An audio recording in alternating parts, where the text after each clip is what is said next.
629 નો gas આવ્યો તમારો personal અનુભવ બહુ છે 4 વાર ઓનલાઈન મારું ગઈ નખારે લાગતી ગોપનાથ મહાદેવ જવું કેટલા લેવો 10 આ બધા રસ્તા છે ને આમ કરીને ઉપર અહીંયા પહોંચવાનું છે આપણે બીજા ઘરમાં હલાવે તો ગાડી જ ન હાલે તો ફૂલ ભાણું લઈને આપણે પહોંચી ગયા આવી લોકેશન ઉપર જમવા માટે ગજબ લોકેશન હે ભાઈ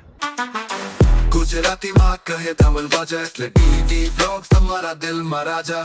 સો guys good morning welcome back to my new blog so આજે છે દિવાળીના વેકેશનનો લાસ્ટ ડે કે આજે શનિવાર છે અને આવતીકાલે છે રવિવારે થાય છે પાંચમ તો રજાના છેલ્લા જ દિવસે આપણે જાય છે ગોપનાથ મહાદેવ કે જે મંદિર છે ને મારા ખ્યાલથી જામનગરની ઉપર રહે છે કે 130 કે 32 કિલોમીટર જેવું અહીંથી થાય છે રાજકોટથી આપણે પહોંચી ગયા છીએ ઘરે અહીંથી આપણે ગાડી નીકળવાનું સીધું ગોપનાથ મહાદેવ તો અમે પહોંચી ગઈ ઘીરે અને આ છે અત્યારે અમારા ટ્રાવેલના સાથીદાર તો કે આ ભાઈની એક યુટ્યુબ ચેનલ છે ભાઈ સબસ્ક્રાઇબ કરી દે તો આપણે આવી ગયા સીએનજી ગાડીમાં સીએનજી પંપ પૂરા મળી ગયું હા ભાઈ ગેસ બેસ પૂરાઈ ગયો 629 નો ગેસ આવ્યો અને ગાડી થઈ ગઈ છે તૈયાર આપણી આ નથી આ વાળી છે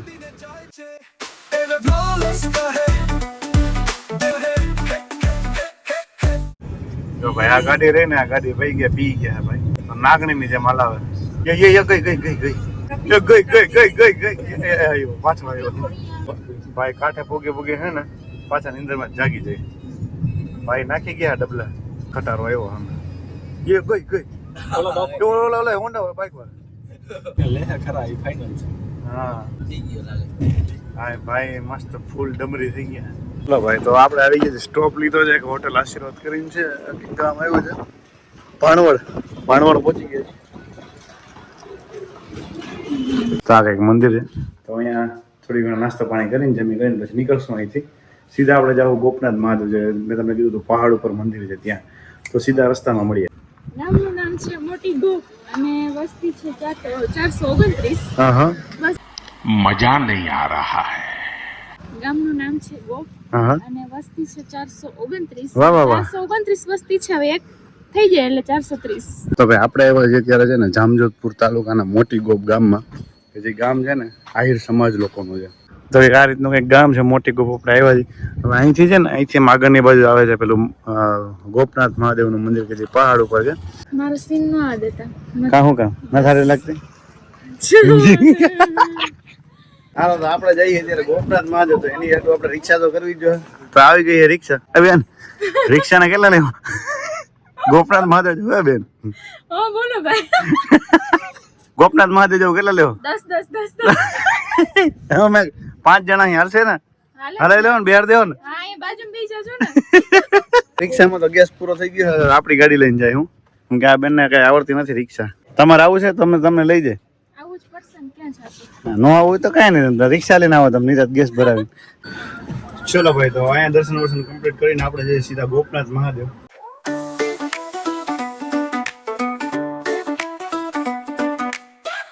તો ભાઈ આપણે આવ્યા છીએ ગોપનાથ જો આજે ને સામે ઉપર છે ગોપનાથ મહાદેવનું મંદિર છે એથી આ બધો રસ્તો ગાડી દેખાય તમને આ ગાડીને આ બધા રસ્તા છે ને આમ કરીને ઉપર અહીંયા પહોંચવાનું છે આપણે તો હવે જાય સીધા ગાડી લઈને સીધા ગોપનાથ મહાદેવ હર હર મહાદેવ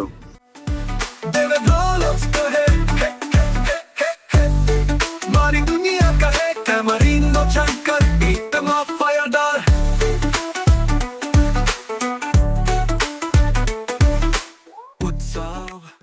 ફાઇનલી પહાડ વાર ચડીને આપણે સાંકડા રસ્તામાં એન્ટર કરી ચૂક્યા છીએ ભાઈઓ તો કે ગાડી હજી પેલા ગેરમાં જ ઉપર પુગાડી બીજો ગેર પાડવા જ નથી દીધો પહાડ એટલો છે ને સ્ટીપ છે ઢાળ એટલો બહુ ખતરનાક છે પહાડ કોતરીને રસ્તો બનાવેલો છે આ બે બાજુ મોટા મોટા પથરા છે તો કે પહાડને જ આખો કોતરી નાખ્યો ભાઈ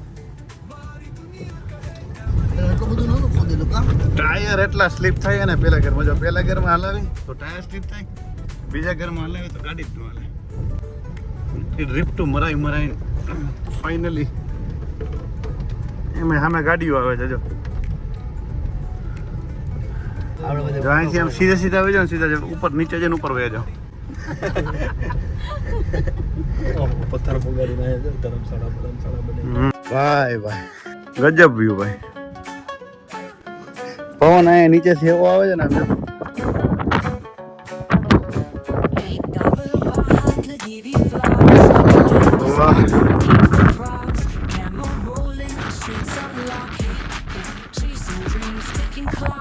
હતા કે હું છું એમાં એવું કહે છે કે હું છું મારો વિડીયો થયો ખાલી અમે આટલા નથી આવી છે તો આપણે આવી ગયા છે ગોપનાથ મહાદેવ મંદિરે પણ હવે અંદર ફોટા પાડવાની મનાઈ એટલે અહીંથી તમને મંદિરના દર્શન કરાવી દો બાકી અમે દર્શન કરતા આવી તો આ છે કે ગોપનાથ મહાદેવના મંદિરના ડુંગરનો ઇતિહાસ છે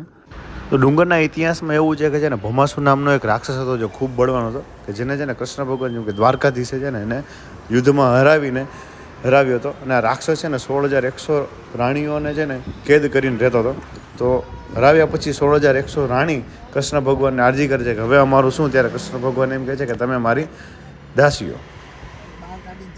તો આ છે ગોપનાથ મહાદેવનું મંદિરનો ઇતિહાસ તો આપણે જે ટફ ડ્રાઇવિંગ કરીને આવ્યા એનો તમને ટોપ વ્યૂ બતાવો કે રસ્તો કેવો દેખાય છે ઉપરથી રસ્તો છે ને કે આ રીતનો છે પહેલી જેમાં દેખાય છે ને આ જગ્યા અહીંયા ચેક પેલી ટિકિટ લેવાની બારી છે ત્યાંથી એન્ટ્રી છે ત્યાંથી આખો રસ્તો આખો છે ને આમ ગોળ કરતો પછી અહીંયાથી પાછું આવે છે ને અહીંયાથી ઉપર આવવાનો મેઇન રસ્તો છે તો હવે છે ને રસ્તો ગાડી માટે તમે તમને બતાવો પડે જો કદાચ ગાડી લઈને ના આવો તમે એમનામાં આવો તો બી છે ને સીડીવાળો રસ્તો બી છે ઉપર ચડવાનો તો સીડીવાળો રસ્તો તમને અહીંથી જ બતાવી દઉં કે ક્યાં સીડીવાળો રસ્તો ઓકે સીડીમાંથી આવે છે ઓકે તો આ છે ને સીડીવાળો રસ્તો જો કે આ ભાઈ આઈલા જ આવે સીડીમાંથી એ રસ્તો છે કઈ રીતે આમ નીચે ઉતરે છે એમ વાંકા ચૂકો કેમ તો હાલ આવો થઈએ 4 પગે થઈ જાવ એના કરતા પ્રિફર કે ગાડી લઈને જાઓ અને તમને એવું લાગતું ને કે આપણી પાસે ગાડી નથી તો કાંઈ વાંધો રિક્ષા લઈને આવો કેમ કે જો ઓટો રિક્ષામાં માણસ ઉપર ચડવા વાળો તો ચડે જ છે બસ ડ્રાઈવર સારો હોવો જોઈએ ગાડી ગમે એ લઈ આવો તો ભાઈ દર્શન થઈ ગયા છે ને ભેગું ટિફિન લઈ આવ્યા જમવાનું તો જમી કરવી લઈ પછી પાછા ફટાફટ જમવાનું કોને બનાવ્યું જમવાનું ભાવતું જે બને હું તો એમ ના મારી હા તૈયાર માલે એવી તો હવે આજની લોકેશન છે ગોપનાથ મહાદેવના ટોપ પર પહોંચી ગયા અહીંયા આપણે ગાડી પાર્ક કરી દઈએ છીએ વहाँ પવન ચક્કી હાલે છે આ બાજુ ગોપનાથ મહાદેવનું મંદિર છે અને અહીંયા આપણું ભોજનાલય છે તો ભોજનાલયની લોકેશન એવી જોરદાર છે કે અહીંથી તમે જમો અને સીધા જો મન પડત કૂદકોય મારી શકો અહીંયા આજના જમણવારમાં બટેટાનું શાક ને ભાખરી ને ગોળ ને મીઠું ને બ્રેડ ને છાશ ને સલાડ સુધારે છે સેવ ટમેટાનું શાક છે વાં હજી કાકડીનું સલાડ સુધારે છે તો ફૂલ ભાણું લઈને આપણે પહોંચી ગયા આવી લોકેશન ઉપર જમવા માટે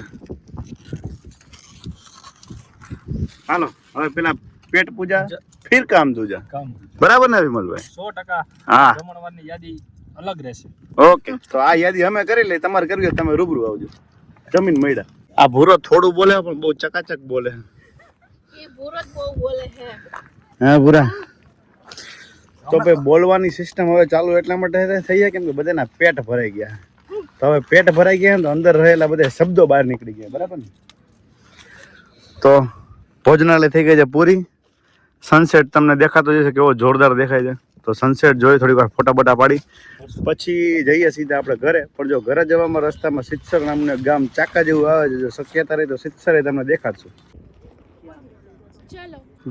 ગજબ લોકેશન હે ભાઈ હવે ફોટા પાડીને હવે આપણે જઈએ પવન ચક્કીની સાવ નજીક એટલા માટે કહું કેમ કે સાવ નજીક જ જઈએ આપણે એકચ્યુઅલીમાં પ્લાન હજી કન્ટિન્યુ છે એક પ્લાન બની શકે ખરા સિત્સર બાજુ જવાનું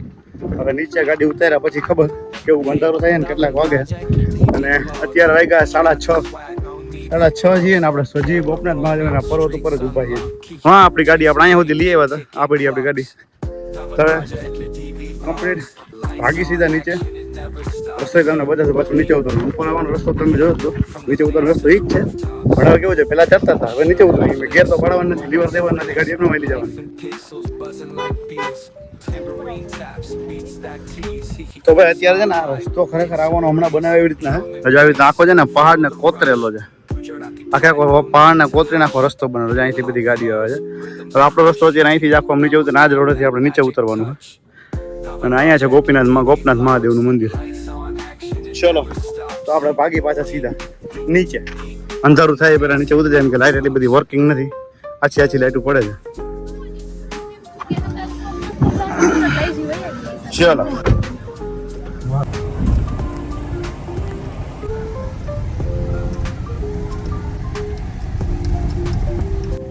બલેનો આવી રહી છે અને બલેનોના ડ્રાઈવર અત્યારે ફૂલ ચકાચક જોર કરે છે પણ ગાડી ઉપર ચડતી નથી જોશે. રસ્તા એટલા ટફ એન્ડ હાર્ડ છે અને મેજોરિટી કેવું છે કે માટીવાળા રસ્તા છે એટલે ટાયર સ્લીપ થવાના ચાન્સ બહુ વધારે છે. બાજુ પાણો છે મોટો બધો.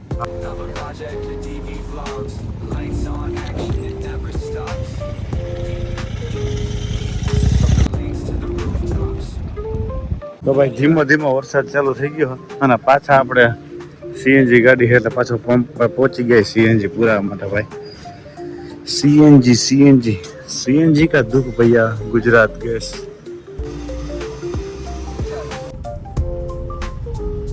તો આપણે આવી ગયા છીએ ક્યાં?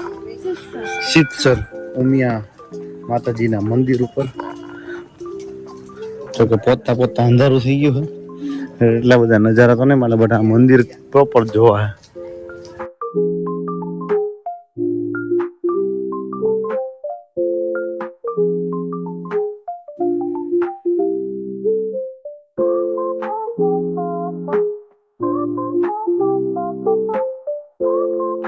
તો આજના દિવસમાં ફરવા માટેનું લાસ્ટ ડેસ્ટિનેશન હતું આપણું આ સિદ્ધસરનું ઉમિયાધામ. તો અહીંથી સીધા આપણે નીકળશું રાજકોટ જવા માટે. રાજકોટ અહીંથી જે 140 કિલોમીટર અને અત્યારે વાગે હજી 8:15 વાગ્યા છે. હવે જોઈ કે કેટલા વાગે પહોંચું. કેટલા વાગે પહોંચેલા? ઓકે. તો ભાઈ હર્ષભાઈનું કેવું છે કે પહોંચતા 11:30 તો થઈ જ જાય. અને આપણે એવા આ બાજુના પાછલા ગેટેથી પણ મેઇન ગેટ તો ખરેખર આ રીતનો છે કે આ રીતનું આખું છે ને ચાક્કા જેવું છે ને આ બધું સામે પાર્કિંગ ગાડીનું પાર્કિંગ આવ્યા છે. આપણે પાછળની સાઈડથી ગાડી પાર્ક કરીને અહીંથી આ બાજુ આવ્યા હતા.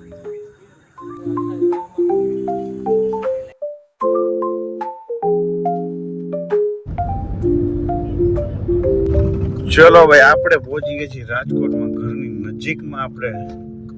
પહોંચી રહ્યા છીએ ને અહીંયાથી આપણે લેવાનું છે રાઈટ. અને આ બાપા વાતો કરતા કરતા આવે જેનું ધ્યાન છે નહીં. તો આ કઈક રસ્તો તો આ તો કઈક માનો જાય નેહરી ડેમ બાજુ એવું છે. તો ભાઈ અહીંયા છે ને આ રોડ ઉપર શનિવારે ભરે છે. આજ રોડ થી તમે નેહરી ડેમ ડૂબકી મારવા જઈ શકો છો તમને કઈક દુઃખ દર્દ પીડા હોય તો. અને કંકોડ ગામ બી આ બાજુ જ છે જ્યાં તમે બોટ સીવડાવી શકો છો. બોલો નમ પાર્વતી પતિ હર હર મહાદેવ હર.